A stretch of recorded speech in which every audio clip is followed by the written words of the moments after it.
The morning sun barely touched the mountains when Marcus heard it, a sound that shouldn't exist in the Colorado wilderness. A deep, guttural cough that made his coffee mug freeze halfway to his lips. He knew that sound. It had lived in his memory for 6 years, buried beneath layers of ordinary life, but never truly forgotten. Marcus set down his mug on the porch railing and stepped forward, his weathered hands gripping the wooden beam. There, at the edge of the tree line, 30 feet from his cabin, stood a creature that had no business being in North America. A leopard. Not just any leopard. This leopard. The distinctive pattern of rosettes along its left shoulder, the slightly crooked tail from an old injury, the peculiar white marking above its right eye that looked like a crescent moon. "Shadow," Marcus whispered, his voice carrying across the morning stillness. The leopard took a step forward, then another, its movements labored and wrong. Something was terribly wrong. The magnificent creature he'd released into the African wild 6 years ago was thin, its coat dull, and most alarming of all, its left front paw wasn't touching the ground properly. Marcus had been a wildlife veterinarian for 32 years before retiring to this remote cabin in Colorado. He'd worked in zoos, wildlife reserves, and had spent a decade in Africa with various conservation projects. But nothing in his long career had prepared him for what happened 6 years ago in Botswana, or for what was happening now. Back then, he'd been working at the Kama Rhino Sanctuary, though his expertise extended to all the animals that came through their rehabilitation center.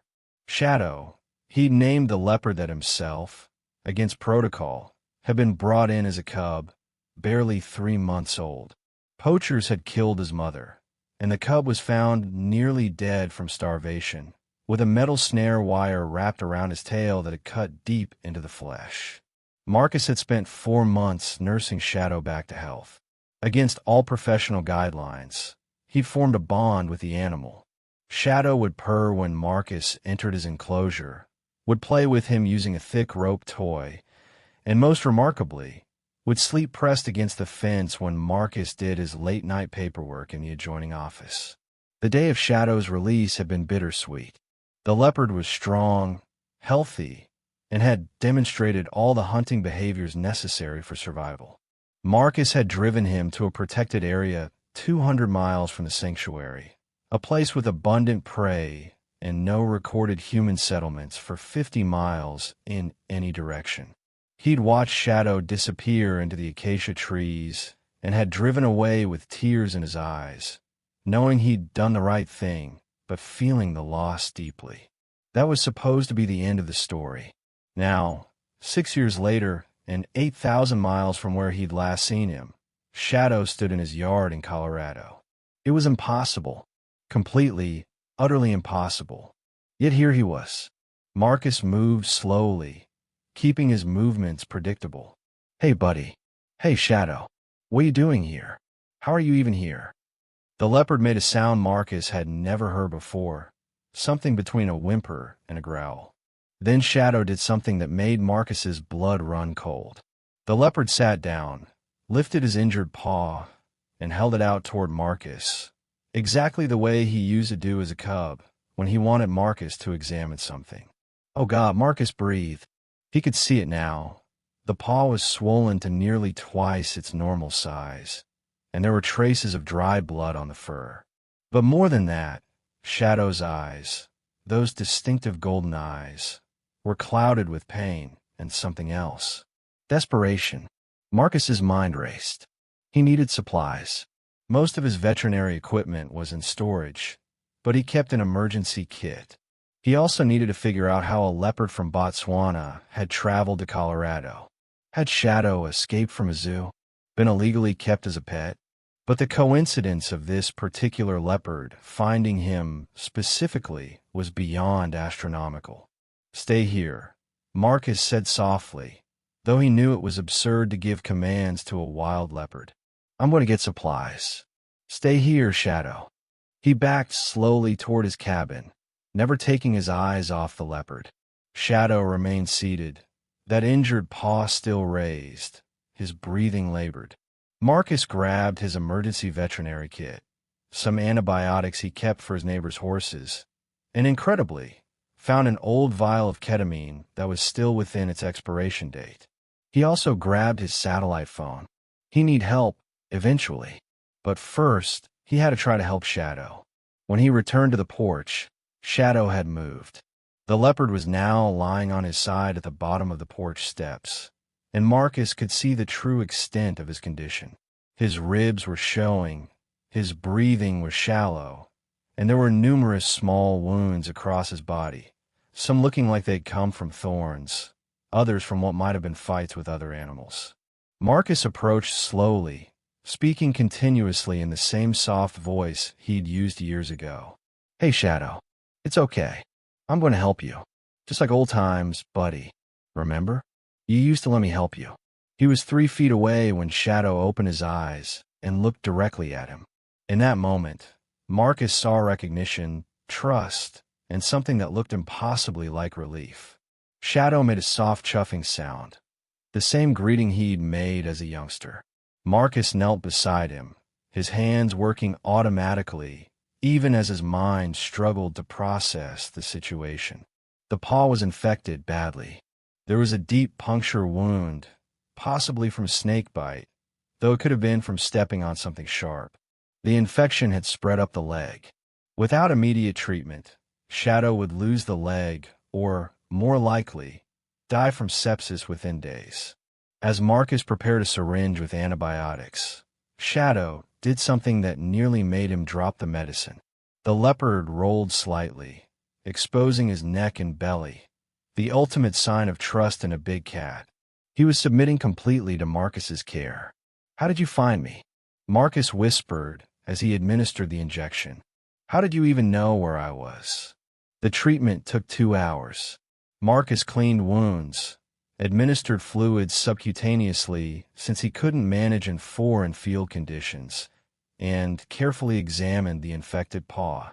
It would need surgery, proper surgery, to remove the dead tissue and possibly save the leg. Shadow remained conscious but completely still throughout, occasionally making soft vocalizations when Marcus hit a particularly painful spot. When Marcus finally sat back, exhausted, Shadow lifted his head and rested it on Marcus's knee. The weight of it, the warmth, the impossible reality of it all, finally broke through Marcus's professional composure. He ran his hand along Shadow's neck, feeling the familiar pattern of fur he'd stroked so many times as a cub. "We need to get you to a proper facility," Marcus said. "But how do I explain this? How do I explain any of this?" He reached for his satellite phone and called Dr. Sarah Chun, a colleague who ran a big cat sanctuary 2 hours away. Sarah had resources and, more importantly, she trusted Marcus enough not to ask too many questions initially. "Sarah, it's Marcus. I need your help. I have a leopard here, and before you ask, no, I haven't lost my mind. He's badly injured, needs surgery on infected paw. Can you bring your mobile unit?" There was a pause. "Marcus, what do you mean you have a leopard? Where did it come from?" "It's complicated. Incredibly complicated. But Sarah, please. He's dying. I'll be there in 2 hours. Keep him stable." Marcus stayed with Shadow, monitoring his breathing, keeping him hydrated as best he could. As the hours passed, Shadow seemed to relax slightly, though his breathing remained labored. Occasionally, he would open his eyes and look at Marcus with such intensity that Marcus felt like the animal was trying to communicate something urgent. It was then that Marcus noticed something else, a small, irregular lump under the skin on Shadow's shoulder. It felt like a foreign object, possibly a microchip, though it was larger than standard chips and in an unusual location. Sarah arrived with her team and a fully equipped mobile veterinary unit. Her expression when she saw Marcus sitting on the ground with a leopard's head in his lap was one he'd remember forever, complete disbelief mixed with professional concern. "Marcus, we need to sedate him for transport and surgery," Sarah said, already preparing equipment. "I know. Shadow, buddy, we're going to help you. You're going to sleep for a bit, okay?" The surgery was performed in Sarah's mobile unit. The infection was worse than Marcus had feared. The wound had gone deep, possibly from a poisonous bite that had introduced bacteria deep into the tissue. Sarah worked for 3 hours, removing necrotic tissue, cleaning the wound, and installing drainage tubes. Through it all, Marcus stayed by Shadow's head, monitoring his vitals. It was during this surgery that Sarah found the object in Shadow's shoulder. "Marcus, look at this," she said, holding up a small device she'd extracted. "This isn't a normal microchip. It looks like some kind of GPS tracker, but it's been modified. There's something attached to it." Marcus examined the device. It was indeed a GPS tracker, but a sophisticated one, with what appeared to be a small data storage component. His hands shook as he recognized the manufacturer. It was the same type of experimental tracker his research team had been developing in Botswana, designed to collect and store movement data, even in areas without. "Sarah, I need to tell you something. This leopard, I know him. I raised him in Botswana 6 years ago and released him into the wild." Sarah stopped what she was doing. "That's impossible. How would he get here?" "I don't know. But it's him. I'm certain of it. The markings, the behavior, everything. It's Shadow." They finished the surgery in silence, both understanding that they were dealing with something extraordinary. As Shadow recovered from the anesthesia, Marcus connected the tracker to his laptop. What he found defied all logic. The data showed Shadow's movements over the past 6 years. For the first 2 years, he'd remained in the area where Marcus had released him, establishing territory, hunting, living as a wild leopard should. Then, 3 years ago, his movement patterns changed dramatically. He began traveling north, then east, following an almost straight line across Africa. The tracker showed impossible things. Shadow had crossed the Sahara Desert, somehow survived the journey through Egypt, crossed into the Middle East, and then the data became sporadic.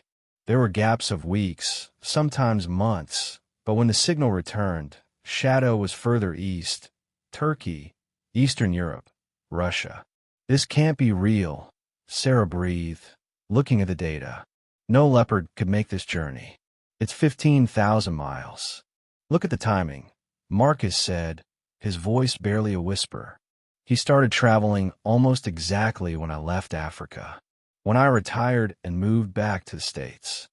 The last reliable data point was from 6 months ago, showing Shadow in eastern Canada. After that, nothing until he'd appeared at Marcus's cabin that morning. As Shadow began to wake from the anesthesia, Marcus noticed something else in the data, patterns in his movements that suggested he wasn't always traveling alone. There were periods where his speed of travel was too fast for a leopard on foot, segments where he'd covered hundreds of miles in a day. "Someone helped him," Marcus said suddenly. "Look at these patterns. He was transported, at least part of the way. But who? And why?" Shadow's eyes opened, focusing immediately on Marcus. He made a weak attempt to lift his head, and Marcus moved closer, stroking his neck gently. "It's okay. The surgery went well. You're going to be okay." Over the next 3 days, Shadow recovered in Sarah's facility. Marcus never left his side. The leopard's recovery was remarkable. The antibiotics were working, the infection retreating, and his appetite slowly returning. Sarah ran every test she could think of, confirming that this was indeed a wild leopard, approximately 6.5 years old, with DNA markers consistent with southern African leopards. On the 4th day, Marcus received a call that changed everything. "Dr. Marcus Ward?" The voice was accented, familiar in a way that made Marcus's heart skip. "Yes. My name is Joseph Okello. I was a ranger at Kama when you worked there. Do you remember me?" Marcus remembered. Joseph had been one of the best rangers, a man who seemed to have an almost mystical connection with the animals. "Joseph? Yes, of course. How are you?" "Dr. Ward, I need to tell you something. About the leopard you called Shadow. You have him now, yes?" Marcus nearly dropped the phone. "How could you possibly know that?" "Because I help him find you. The story Joseph told over the next hour was beyond anything Marcus could have imagined. 3 years ago, Joseph had been tracking poachers in the region where Shadow had been released. He'd come across Shadow caught in another snare, this one around his back leg. But when Joseph approached to help, expecting the leopard to flee or attack, Shadow had done neither. Instead, he'd approached Joseph and, in Joseph's words, "Show me something impossible." Shadow had led Joseph to a small clearing where he'd apparently been collecting objects, pieces of cloth, bits of paper, anything with human scent. But arranged in the dirt was something that made Joseph's blood run cold. Shadow had used sticks and stones to create a rough pattern that looked unmistakably like the letter M. "I thought I was going mad," Joseph said. "But then I remembered how you worked with him, how you always said he was special, different.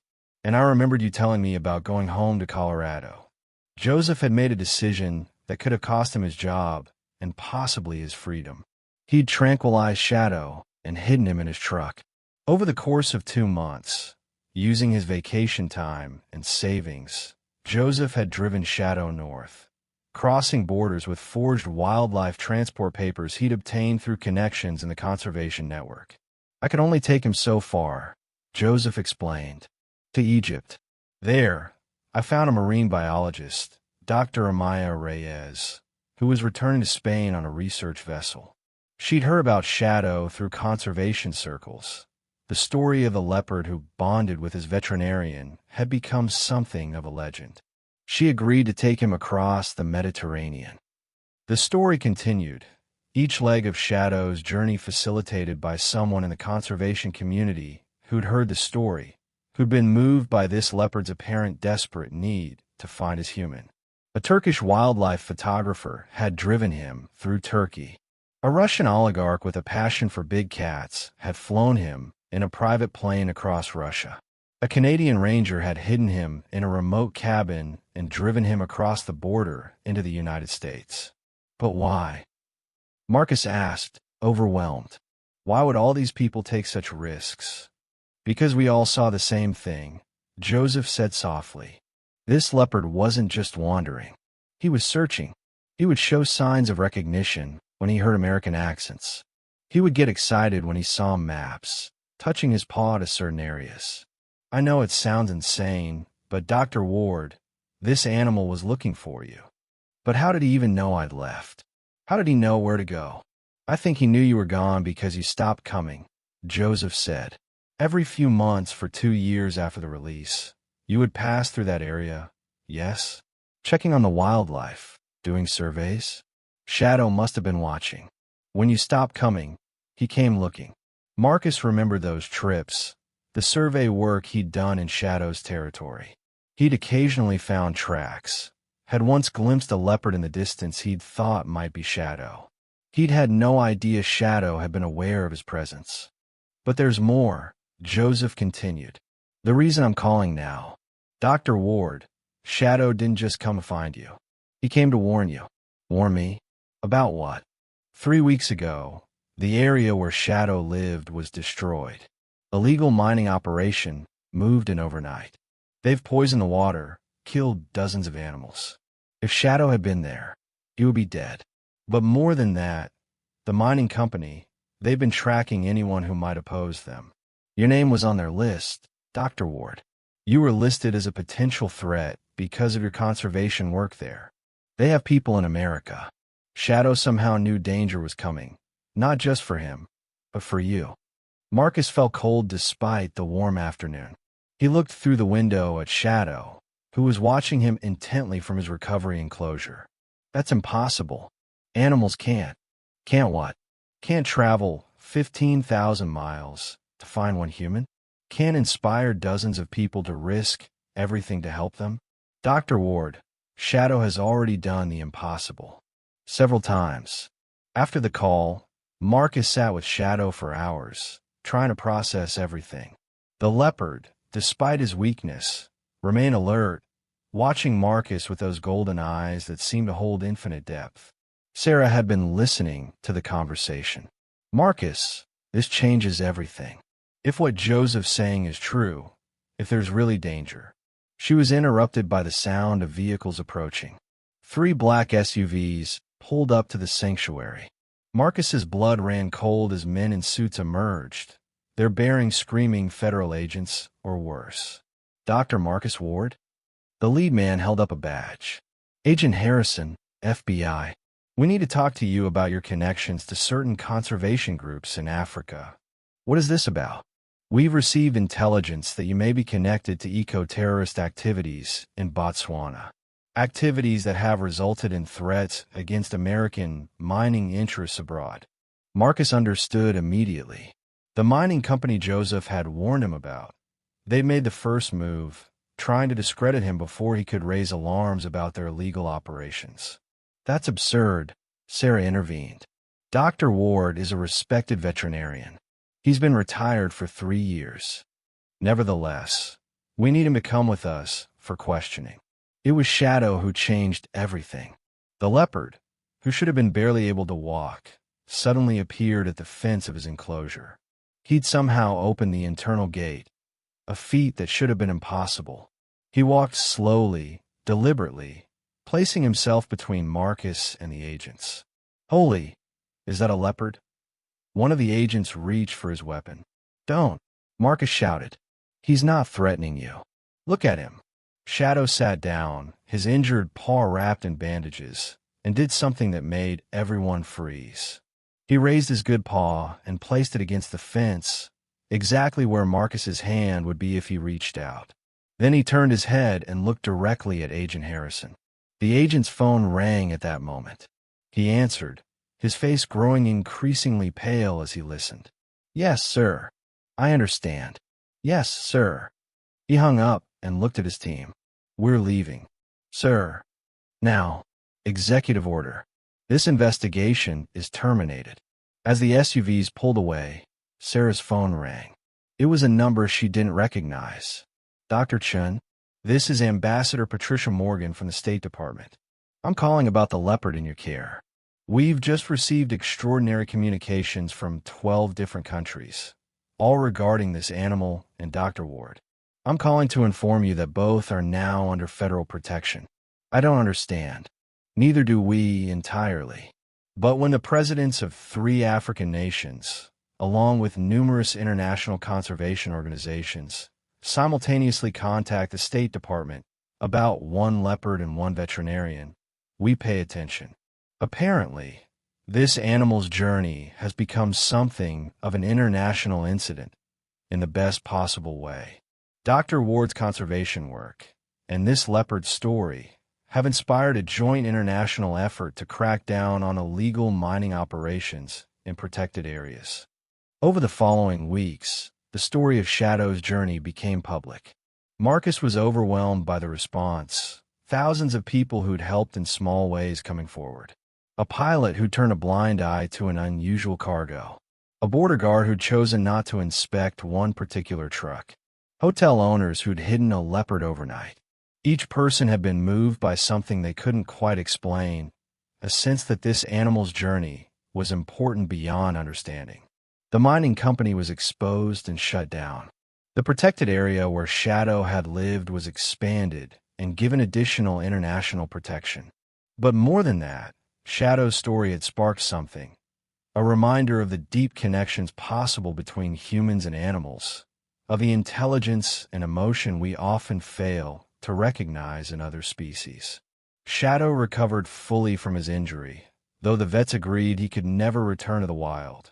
The journey had taken too much from him, and his trust in humans was now too complete.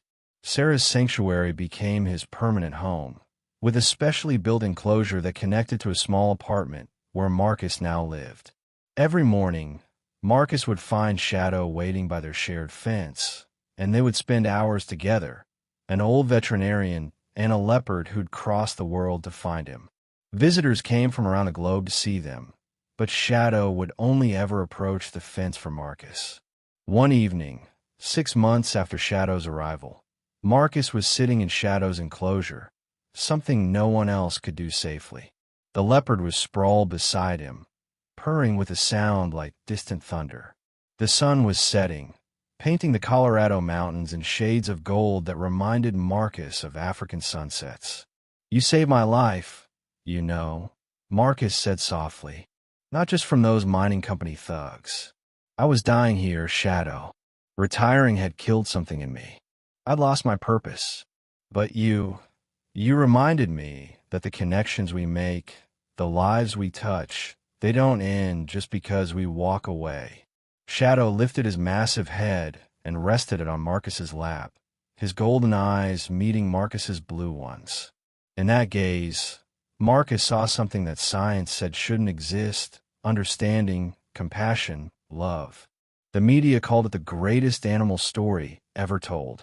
Scientists studied it, trying to understand how a leopard could navigate 15,000 miles with such purpose. But Marcus knew the truth was simpler and more complex than any study could capture. Love finds a way. It crosses impossible distances, breaks through barriers, and sometimes, just sometimes, it speaks in a language that needs no words.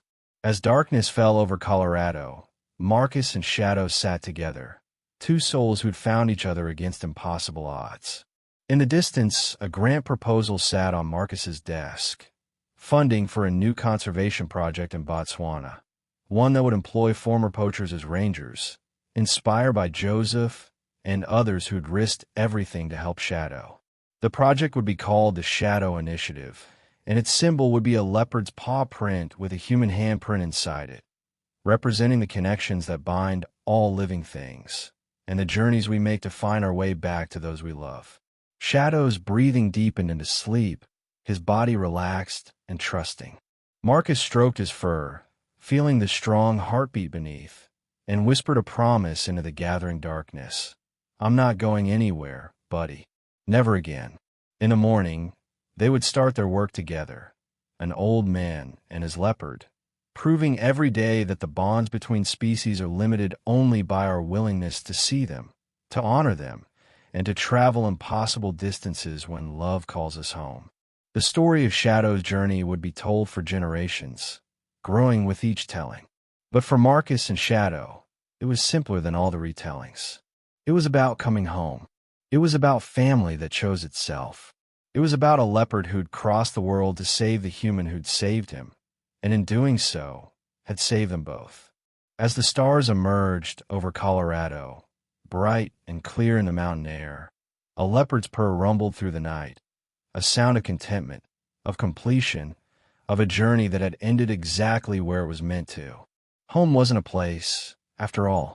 It was found in the space between two hearts that had refused to let 15,000 miles keep them apart.